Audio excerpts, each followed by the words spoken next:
ಕೀರ್ತನ, ನಿನಗೆ ಯಾರಾದರೂ ಒಳ್ಳೆ ಲಾಯರ್ ಗೊತ್ತಿದ್ರೆ ಹೇಳೆ. ಯಾಕಮ್ಮ?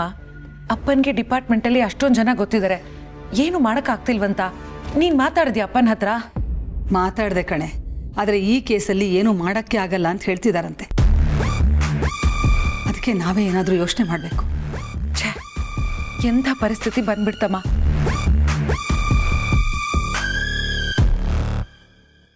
ಅಷ್ಟೊಂದು ಪವರು, ಹೆಸರು ಎಲ್ಲ ಇದ್ದು ಏನು ಪ್ರಯೋಜನ ಆಗ್ತಿಲ್ವಲ್ಲಮ್ಮ. ಅದಕ್ಕೆ ಅಲ್ವೇನೆ ನಿನಗೆ ಯಾರಾದರೂ ಲಾಯರ್ ಗೊತ್ತಿದ್ದಾರ ಅಂತ ಕೇಳ್ತಿರೋದು. ಸರಿಮ್ಮ, ನಿನ್ನ ಟೆನ್ಷನು ನನಗೆ ಅರ್ಥ ಆಗತ್ತೆ.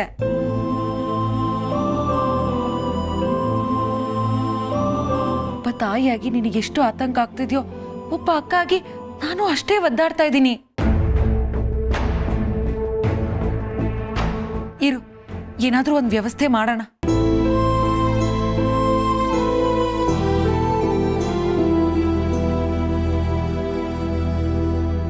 ನಿಂತ್ಕೋ. ಏನದು ಡಬ್ಬ? ಎಲ್ಲಿಗೆ ಹೋಗ್ತಿದ್ಯಾ? ಸ್ಟೇಷನ್ಗೆ ಅತ್ತೆ. ಅದು ಕಾರ್ತಿಕ್ಗೆ ತಿಂಡಿ ತಗೊಂಡು ಹೋಗ್ತಾ ಇದ್ದೀನಿ. ಅನ್ಕೊಂಡೆ ಇಂಥದೇ ಏನೋ ಒಂದು ಮಾಡ್ತೀಯಾ ಅಂತ.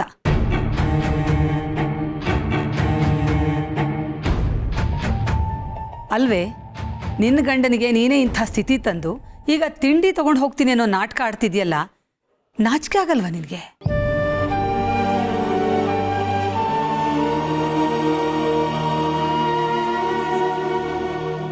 ಮಾಡೋದೆಲ್ಲ ಮಾಡಿ ಈಗ ಪ್ಯಾಚ್ ವರ್ಕ್ ಮಾಡಿ ನಮ್ಮನ್ನೇ ನಂಬಿಸೋದಕ್ಕೆ ನೋಡ್ತಿದ್ದಾಳೆ. ಇವಳು ತಿಪ್ಪರ್ಲಾಗ ಹಾಕಿದ್ರು ಸತ್ತಿರೋ ನಂಬಿಕೆ ಮತ್ತೆ ಹುಟ್ಟಲ್ಲ.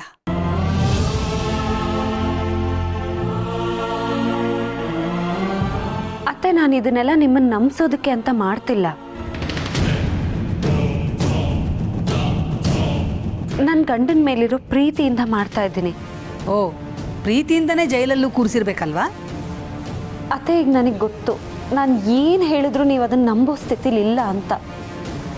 ನಾನೊಬ್ಬ ಅಧಿಕಾರಿಯಾಗಿ ಕಾರ್ತಿಕ್ನ ಅರೆಸ್ಟ್ ಮಾಡಿದ್ದು ಎಷ್ಟು ಸತ್ಯನೋ, ಈಗ ಹೆಂಡತಿಯಾಗಿ ತಿಂಡಿ ತಗೊಂಡು ಹೋಗ್ತಾ ಇರೋದು ಅಷ್ಟೇ ಸತ್ಯ. ಇದರಲ್ಲಿ ಯಾವ ಕಪಟನೂ ಇಲ್ಲ ಅತ್ತೆ. ಇದನ್ನೇ ಅಕ್ಕ ಆಗ್ಲೇ ನಾಟಕ ಅಂದಿದ್ದು.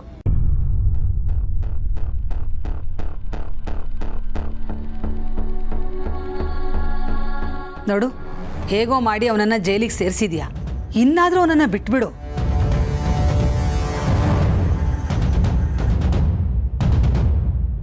ಆದ್ರೆ ಅಮ್ಮ, ನನ್ಗಿರೋ ಭಯ ಏನ್ ಗೊತ್ತಾ? ಹೆಸರಿಗೋಸ್ಕರ ಅವನನ್ನ ಅರೆಸ್ಟ್ ಮಾಡಿದೋಳು, ಹೆಸರಿಗೋಸ್ಕರ ಆಮೇಲೆ ಅವನನ್ನ ಹೊಡೆದು ಬಡ್ದು ಮಾಡಿದ್ರೆ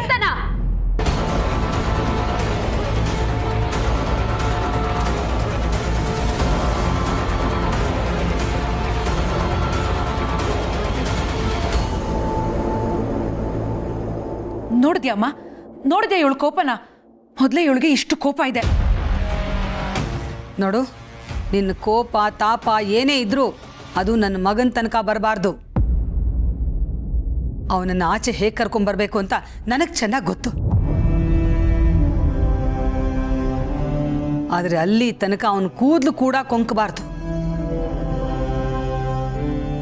ಒಂದು ವೇಳೆ ಅವನ ಮೈ ಮೇಲೆ ಒಂದೇ ಒಂದು ಗೆರೆ ಬಿದ್ರು ನೀನ್ ನನ್ನ ಇನ್ನೊಂದು ಮುಖ ನೋಡ್ಬೇಕಾಗತ್ತೆ.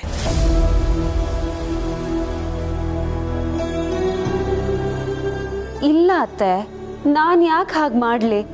ಕಾರ್ತಿಕ್ಗೆ ಏನೂ ಆಗದೆ ಇರೋ ಹಾಗೆ ನೋಡ್ಕೊಳ್ಳೋದು ನನ್ನ ಜವಾಬ್ದಾರಿ. ನಿನ್ನ ಜವಾಬ್ದಾರಿನ ನೋಡಿದೀವಿ ನಾವು. ನನ್ನ ನಂಬಿ ಅತ್ತೆ, ಕಾರ್ತಿಕ್ನ ಯಾರು ಮುಟ್ಟದೇ ಇರೋ ಹಾಗೆ ನೋಡ್ಕೋತೀನಿ. ಇದು ನಾನು ನಿಮಗೆ ಕೊಡ್ತಿರೋ ಮಾತು. ಇಂಥ ಎಷ್ಟೋ ಮಾತುಗಳು, ನಂಬಿಕೆಗಳು ಬುಡಮೇಲ್ ಮಾಡಿದೀಯ ನೀನು.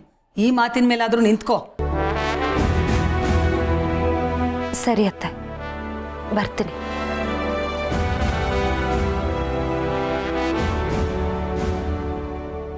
ಕೀರ್ತನ, ಲಾಯರ್ ಬಗ್ಗೆ ಯೋಚನೆ ಮಾಡು.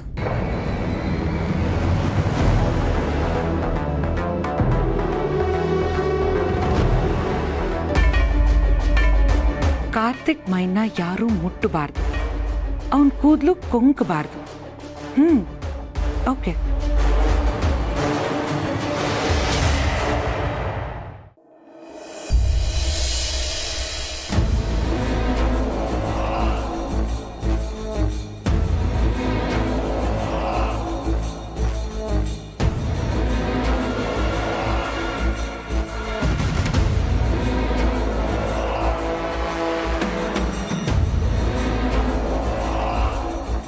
ಬಾಲ ನನ್ನವನಾಗಬೇಕು ಅಂದರೆ ಅಮ್ಮ ಮತ್ತು ಅಜ್ಜಿನ ಬುಟ್ಟಿಗೆ ಹಾಕೋಬೇಕು ಅಂತ ಡಿಸೈಡ್ ಮಾಡಾಗಿದೆ. ಈಗ ಅದನ್ನ ಎಕ್ಸಿಕ್ಯೂಟ್ ಮಾಡೋ ಟೈಮ್. ಅಮ್ಮ ಬೇರೆ ಆ ಸತ್ಯನ ವಿಚಾರಕ್ಕೆ ಬೇಜಾರಾಗಿದ್ದಾರೆ. ಇದೇ ಸರಿಯಾದ ಟೈಮ್. ಅಮ್ಮ, ನೋಡೆ, ನಿನ್ನ ಹತ್ರ ಜಗಳ ಆಡೋ ಶಕ್ತಿ ಆಗಲಿ ಮನಸ್ಸಾಗ್ಲಿ ಇಲ್ಲ. ದಯವಿಟ್ಟಿನಿಂದ ಹೋಗು, ತೊಂದರೆ ಕೊಡ್ಬೇಡ. ಅಯ್ಯೋ ಅಮ್ಮ, ನೀನು ನನ್ನನ್ನು ತಪ್ಪಾಗಿ ತಿಳ್ಕೊಂಡಿದ್ಯಾ. ನಾನು ಜಗಳ ಆಡಕ್ಕೆ ಬಂದಿಲ್ಲ.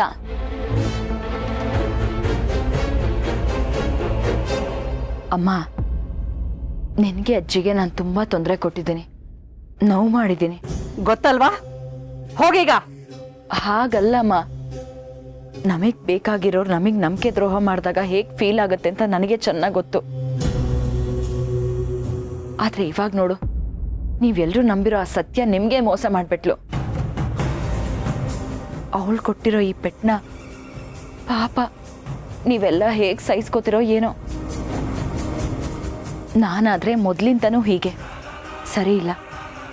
ಆದರೆ ಆ ಸತ್ಯ ಒಳ್ಳೆಯವಳ ಥರ ಪೋಸ್ಟ್ ಕೊಡ್ಕೊಂಡು ಇವತ್ತು ಈ ರೀತಿ ಮಾಡಿದಾಳೆ. ಅದು ನಿಮಗೆ ನೋವು ಮಾಡಿದೆ ಅಲ್ವಾ? ಈಗ ನಿನ್ಗೇನು ಬೇಕು? ನಿಮ್ಮೆಲ್ಲರೂ ನೆಮ್ಮದಿ.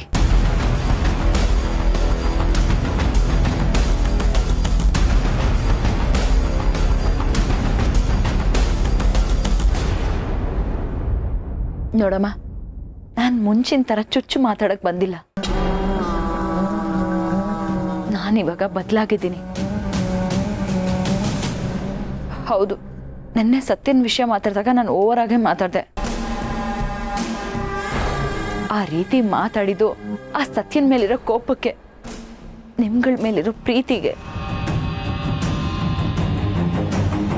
ಎಲ್ಲ ಎಷ್ಟು ನೋವು ಮಾಡಿದಾಳೆ ಅನ್ನೋ ನೋವಿಗಮ್ಮ. ನನಗೆ ಗೊತ್ತು ನೀನು ನನ್ನ ಮಾತನ್ನ ನಂಬಲ್ಲ ಅಂತ.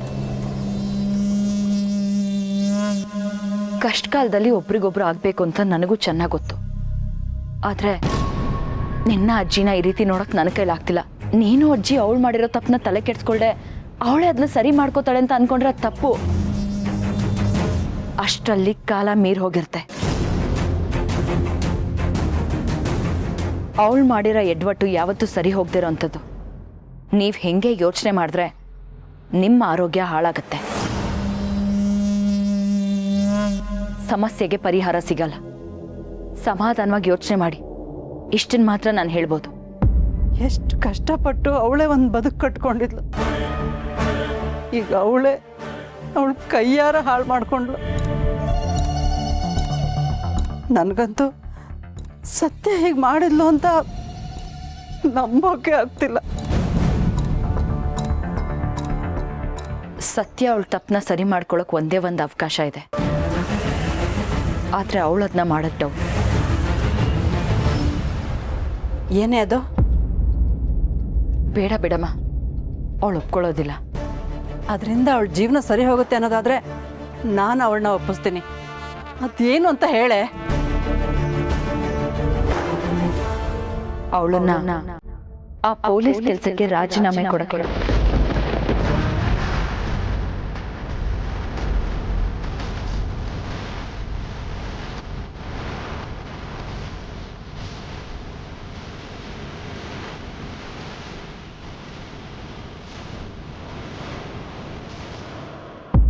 ನೆಟ್ಟಿಗೆ ಮನೆ ಸಂಸಾರ ಮಕ್ಕಳು ಅಂತ ಇರಕ್ಕೆ ಹೇಳು, ಆಗ ಎಲ್ಲ ಸರಿ ಹೋಗುತ್ತೆ.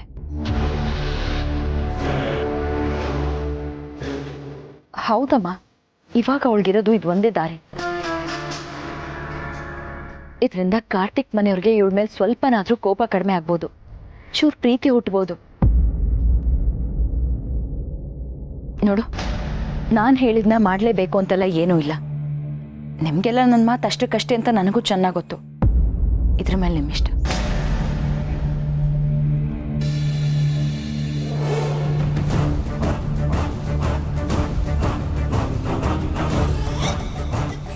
ಸತ್ಯ, ಇಷ್ಟು ದಿನ ಪೊಲೀಸ್ ಆಗಿದ್ದೆ ಅಂತ ಮೆರಿತಾ ಇದೆಯಲ್ಲ, ಇಷ್ಟರಲ್ಲೇ ನಿನ್ನ ಕೊಬ್ಬು ಕರಗುತ್ತೆ ಕಣೆ.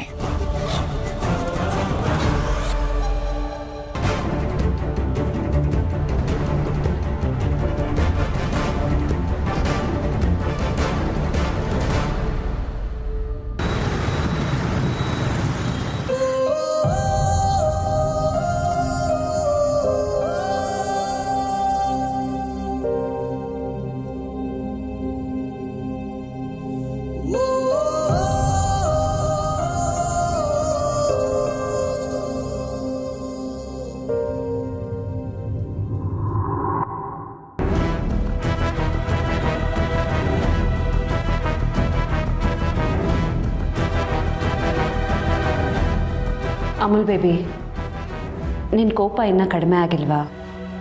ಸರ್ ಸರ್, ನನ್ನ ನೋಡಕ್ಕೆ ಯಾರನ್ನು ಬಿಡಬೇಡಿ ಸರ್, ನನಗೆ ಹಿಂಸೆ ಆಗತ್ತೆ. ಅವರನ್ನೆಲ್ಲ ನಾನು ಆಚೆ ಕಳಿಸಿದ್ದೀನಿ.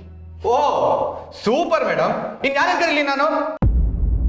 ಇನ್ನೂ ನಾನು ನಿನಗೆ ಹೇಗೆ ತಿಳಿಸಿ ಹೇಳಬೇಕು ಅಂತ ನನಗೆ ಗೊತ್ತಾಗ್ತಿಲ್ಲ ಅಮೂಲ್ ಬೇಬಿ. ಆದರೆ ನಾನು ತಪ್ಪು ಮಾಡಿಲ್ಲ ಅನ್ನೋದು ಸತ್ಯ. ಹಾಗೆ ನೀನು ತಪ್ಪು ಮಾಡಿರಲ್ಲ ಅನ್ನೋ ನಂಬಿಕೆ ನನಗೆ ನಿನ್ನ ಮೇಲಿರೋದು ಸತ್ಯ. ಇವಾಗ ನಿಮ್ಗೆ ಏನ್ ಬೇಕು ಮೇಡಮ್, ಅದನ್ನ ಹೇಳಿ. ಸ್ವಲ್ಪ ವಿಶ್ವಾಸ, ನನ್ನ ಮೇಲೆ ನಂಬಿಕೆ. ಅದು ಸಿಗಲ್ಲ. ಆಯ್ತು, ಸರಿ. ತಿಂಡಿ ತಂದಿದ್ದೀನಿ, ತಿಂಡಿ ಮಾಡು. ಬೇಕಾಗಿಲ್ಲ.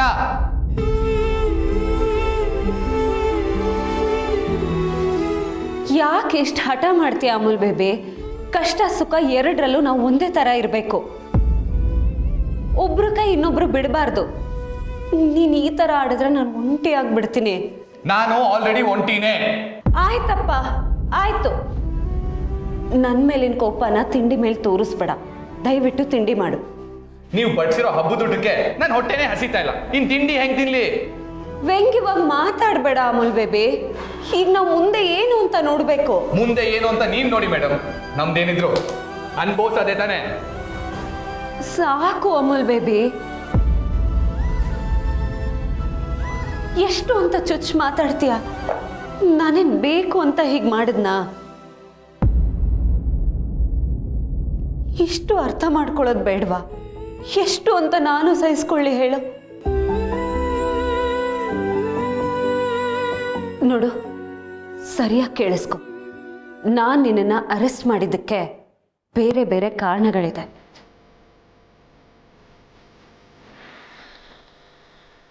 ಅದರಲ್ಲಿ ತುಂಬ ಮುಖ್ಯವಾದದ್ದು ನೀನೇ.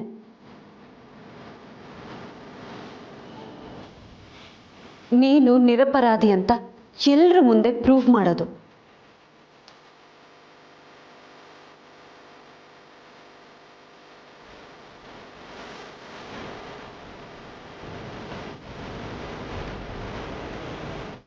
ನನಗೆ ಗೊತ್ತು ನಿನಗೆ ಇದನ್ನ ನಂಬೋದಕ್ಕೆ ಕಷ್ಟ ಆಗ್ಬೋದು ಅಂತ. ಆದರೆ ಅದೇ ಸತ್ಯ.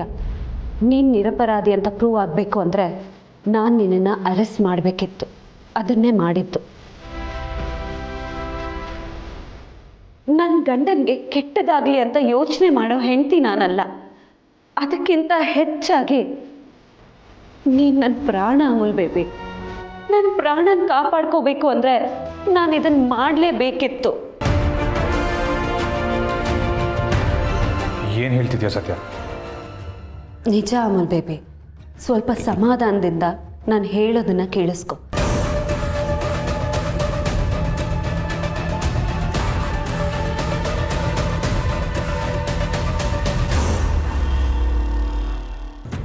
ಏನು ಸರ್ ನೀವು? ನಾನು ನಿಮ್ಮನ್ನು ಏನೂ ಅಂದ್ಕೊಂಡ್ಬಿಟ್ಟಿದ್ದೆ, ಆದರೆ ನೀವು ನಾನು ಅಂದ್ಕೊಂಡಿರೋ ಥರ ಇಲ್ಲವೇ ಇಲ್ಲ. ಅದಕ್ಕೆ ನನಗೆ ಯಾಕೋ ಡೌಟ್ ಬರ್ತಾ ಇದೆ. ಏನು ಮೇಡಮ್ ಹೀಗೆ ಮಾತಾಡ್ತಾ ಇದ್ದೀರಿ? ಮತ್ತಿನ್ನೇನು ಸರ್, ಆ ಸತ್ಯ ಕಾರ್ತಿಕ್ನ ಇನ್ನೋಸೆಂಟ್ ಅಂತ ಪ್ರೂವ್ ಮಾಡೋದಕ್ಕೆ ಹೊರಟಿದ್ದಾಳೆ. ನೀವೇನು ಆ್ಯಕ್ಷನ್ನೇ ತಗೋತಾ ಇಲ್ಲ. ನೋಡಿ ಮೇಡಮ್, ನಾನು ನನ್ನ ಪ್ರಯತ್ನನ ಮಾಡ್ತಾನೇ ಇದ್ದೀನಿ. ಸರ್, ನಾನು ಹೀಗೆ ಹೇಳ್ತಿದ್ದೀನಿ ಅಂತ ತಪ್ಪು ತಿಳ್ಕೊಬೇಡಿ. ಆ ಸತ್ಯ ಇದನ್ನೆಲ್ಲ ಮಾಡ್ತಿರೋದೇ ಹೆಸರಿಗೋಸ್ಕರ. ಒಂದ್ಸಲ ಗಂಡನ್ನ ಅರೆಸ್ಟ್ ಮಾಡಿದ್ಲು, ಈಗ ಅದೇ ಗಂಡನ ಬಿಡಿಸ್ಕೊಳ್ಳೋ ಡ್ರಾ ಮಾಡ್ತಿದ್ದಾಳೆ. ಅವಳು ಅಂದ್ಕೊಂಡು ಹಾಗೆ ಎಲ್ಲ ನಡೆದ್ಬಿಟ್ರೆ ಆಮೇಲೆ ನಿಮಗೆ ಬೆಲೆನೇ ಇರಲ್ಲ. ಇದೆಲ್ಲ ಅವಳ ಸ್ಟ್ರಾಟಜಿ ಸರ್. ಅದೆಲ್ಲ ನನಗೂ ಗೊತ್ತು ರೀ, ಆದರೆ ಏನು ಮಾಡಬೇಕು ಅಂತಲೇ ಗೊತ್ತಾಗ್ತಾ ಇಲ್ಲ. ಸರ್, ಕಾರ್ತಿಕ್ಕು ಮೆಡಿಕಲ್ ಮಾಫಿಯಾದಲ್ಲಿರೋದಕ್ಕೆ ನಿಮ್ಮ ಹತ್ರ ಸಾಕ್ಷಿ ಇದೆ. ಅದನ್ನು ಯೂಸ್ ಮಾಡ್ಕೊಂಡು ಅವನನ್ನು ಒಳಗೆ ಹಾಕಿ ಸರ್. ಅದನ್ನು ಅವಳೇನು ಪ್ರೂವ್ ಮಾಡಿ ಗ್ರೇಟ್ ಅನ್ನಿಸ್ಕೊಳ್ಳೋದು ಸರ್. ಅವಳನ್ನು ಯಾವುದೇ ಕಾರಣಕ್ಕೂ ಮೇರೆಯೋದಕ್ಕೆ ಬಿಡಬೇಡಿ. ಡೋಂಟ್ ವರಿ ಮೇಡಮ್, ನಾನು ಒಂದು ಸಾಲಿಡ್ ಪ್ಲ್ಯಾನನ್ನೇ ಮಾಡಿದ್ದೀನಿ. ನೋಡೋಣ ಸರ್, ಅದು ವರ್ಕ್ ಆಗುತ್ತಾ? ವರ್ಕ್ ಮಾಡಬೇಕು, ಅದನ್ನೆಲ್ಲ ನಾನು ನೋಡ್ಕೋತೀನಿ ಬಿಡಿ ಮೇಡಮ್. ಅವಳು ನನಗೆ ರೂಲ್ಸ್ ಪಾಠ ಮಾಡಿದ್ಲು, ನಾನು ಪಾಠ ಮಾಡೋಕ್ಕೆ ಹೋಗಲ್ಲ. ಪಾಠ ಕಲಿಸ್ತೀನಿ.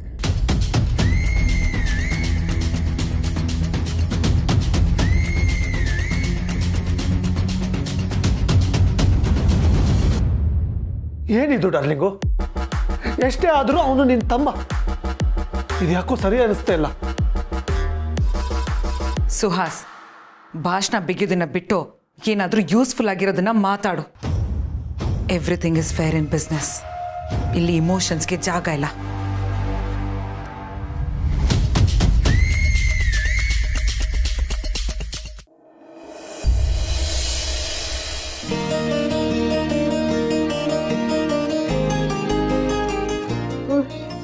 ಅಯ್ಯಪ್ಪ ದೇವ್ರೆ, ಈ ಬಿಸಿಲಂತೂ ನನ್ನ ಕೈಲಿ ತಡಿಯಕ್ಕೆ ಆಗ್ತಾ ಇಲ್ಲಪ್ಪ. ಜಾನಕಿ, ಒಂದು ಲೊಟ್ಟ ನೀರು ಮಜ್ಜಿಗೆನ ತಂದ್ಕೊಡಮ್ಮ. ಅಪ್ಪ ದೇವ್ರೆ, ಯಾಕಪ್ಪ ಅಷ್ಟು ಬಿಸಿಲು ಕೊಟ್ಟೆ? ಅಜ್ಜಿ ನೀರು ತಗೊಳ್ಳಿ. ಕೊಡಮ್ಮ.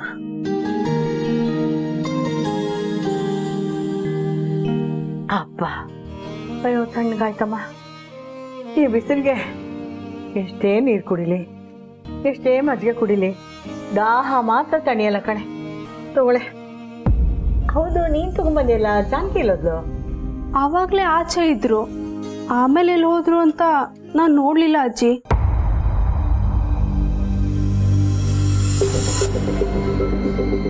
ಬಾಲ, ನೀನೇನಾದ್ರೂ ನೋಡ್ತೀಯಪ್ಪ? ಇಲ್ಲ ಅಜ್ಜಿ, ಆಚೆ ಏನಾದರೂ ಹೋಗ್ಬೇಕಾದ್ರೆ ಹೇಳ್ಬಿಟ್ಟೆ ಹೋಗ್ತಿದ್ರು. ಹೇಳ್ದೆ ಕೇಳ್ದೆ ಎಲ್ಲಪ್ಪ ಹೋದ್ಲಿ ಇವಳು?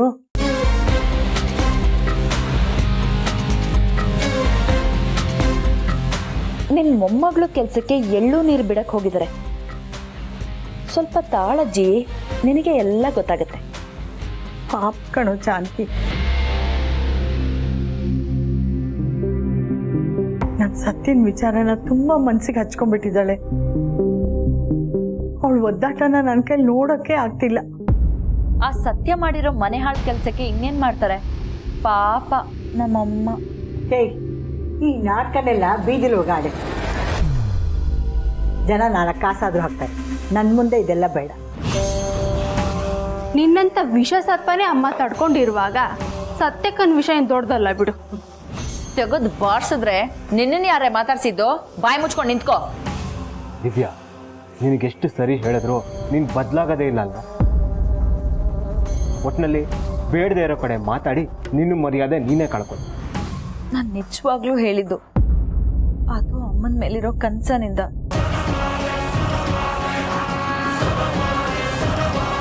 ಆ ಸತ್ಯ ಅಮ್ಮನ ನಂಬಿಕೆನ ಚೂರ್ ಚೂರ್ ಮಾಡ್ಬಿಟ್ಲು.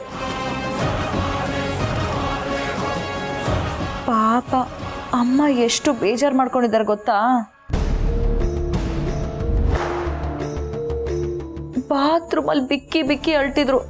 ನಾನೇ ಹೋಗಿ ಸಮಾಧಾನ ಮಾಡಿದ್ದು. ಅಯ್ಯೋ, ಅವಳ ಹತ್ರ ಏನು ಮಾತು ಬೇಡ.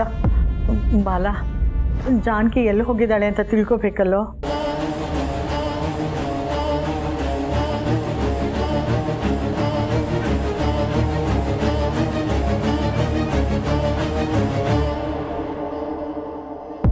ಅವತ್ತು ನಿನ್ನ ಬರ್ಡೇ ಸೆಲೆಬ್ರೇಷನ್ಗೆ ಎಲ್ಲ ಅರೇಂಜ್ಮೆಂಟ್ಸು ಮಾಡಿಸಿದ್ದೆ. ಇನ್ನೇನು ನಿನ್ನ ಕೇಕ್ ಕಟ್ ಮಾಡಬೇಕಿತ್ತು. ಆಗ ನನಗಿಲ್ಲಿಂದ ಫೋನ್ ಬಂತು. ಕಮಿಷನರ್ ಮತ್ತು ACP ಇಬ್ಬರು ಸ್ಟೇಷನಿಗೆ ಬಂದಿದ್ರು. ಸೊ ನಾನು ಅಲ್ಲೆಲ್ಲ ಬಿಟ್ಟು ಇಲ್ಲಿಗೆ ಬರಬೇಕಾಯ್ತು. ಇಲ್ಲಿಗೆ ಬಂದು ನೋಡಿದ್ರೆ ನೀನು ಈ ಥರ ನಕಲಿ ಮೆಡಿಸಿನ್ ಮಾಫಿಯಾದಲ್ಲಿ ಇನ್ವಾಲ್ವ್ ಆಗಿದೆಯಾ ಅಂತ ಹೇಳಿದ್ರು. ಮೊದಲು ನಾನು ಇದನ್ನು ನಂಬಲೇ ಇಲ್ಲ. ನೀನು ಹೀಗೆಲ್ಲ ಮಾಡೋದಕ್ಕೆ ಸಾಧ್ಯನೇ ಇಲ್ಲ ಅಂತ ವಾದ ಮಾಡಿದೆ. ಆದರೆ ಅವರು ನಿನ್ನ ವಿರುದ್ಧ ಇರೋ ಎಲ್ಲ ಎವಿಡೆನ್ಸು ತೋರಿಸಿದ್ರು. ಅವ್ರು ಹೇಳ್ತಿರೋ ಕಂಪ್ನಿ ಅಗ್ರಿಮೆಂಟಲ್ಲಿ ನಿಂದೆ ಸೈನ್ ಇತ್ತು. ನಾನು ನಿನ್ನ ಹೆಂಡತಿ, ಈ ಕೇಸ್ನ ಡೀಲ್ ಮಾಡೋದಕ್ಕಾಗಲ್ಲ, ಅದಕ್ಕೆ ಈ ಕೇಸಿಂದ ಹೊರಗಿರೋದಕ್ಕೂ ಹೇಳಿದ್ರು. ಆದ್ರೂ ನೀ ನನ್ನ ಅರೆಸ್ಟ್ ಮಾಡಿ ಪೇಷನ್ಸ್ ಕೊಂಡೆ ಅಲ್ವಾ? ಯಾಕೆ ಆತರ ಪಡ್ತೀಯಾ? ಸರಿಯಾಗಿ ಕೇಳಿಸ್ಕೊ. ನನ್ನ ಬದಲು ಬೇರೆ ಆಫೀಸರ್ ಇದ್ರು ನಿನ್ನನ್ನು ಅರೆಸ್ಟ್ ಮಾಡ್ತಿದ್ರು. ಇದು ಮೇಲ್ಗಡೆಯಿಂದ ಬಂದಿರೋ ಆರ್ಡರ್. ನಾನೇ ಈ ಕೇಸ್ ತಗೊಂಡ್ರೆ ನೀನು ನಿರಪರಾಧಿ ಅಂತ ಪ್ರೂವ್ ಮಾಡೋದಕ್ಕೆ ಸುಲಭ ಆಗುತ್ತೆ ಅಂತ ಅನ್ನಿಸ್ತು. ಅದಕ್ಕೆ ನಾನು ಈ ಕೇಸ್ ತಗೊಂಡೆ. ನಿನ್ನ ಮೇಲೆ ನನಗಷ್ಟು ನಂಬಿಕೆ ಇದೆ ಅಮೂಲ್ ಬೇಬಿ. ಬೇರೆಯವರಾದ್ರೆ ಸಾಕ್ಷಿಗಳ ಮೇಲೆ ನಿರ್ಧಾರ ಮಾಡ್ತಾರೆ. ಆದರೆ ನೀನೇನು ಅಂತ ಗೊತ್ತಿರೋ ನಾನು ಅದನ್ನ ಮೀರಿ ನಿನ್ನ ಜೊತೆ ನಿಲ್ಲಬೇಕು ಅಂತ ಅಂದ್ಕೊಂಡೆ. ಅದಕ್ಕೆ ಅಮೂಲ್ ಬೇಬಿ, ನಾನೇ ನಿನ್ನನ್ನು ಅರೆಸ್ಟ್ ಮಾಡಿದ್ದು. ತಪ್ಪಾ?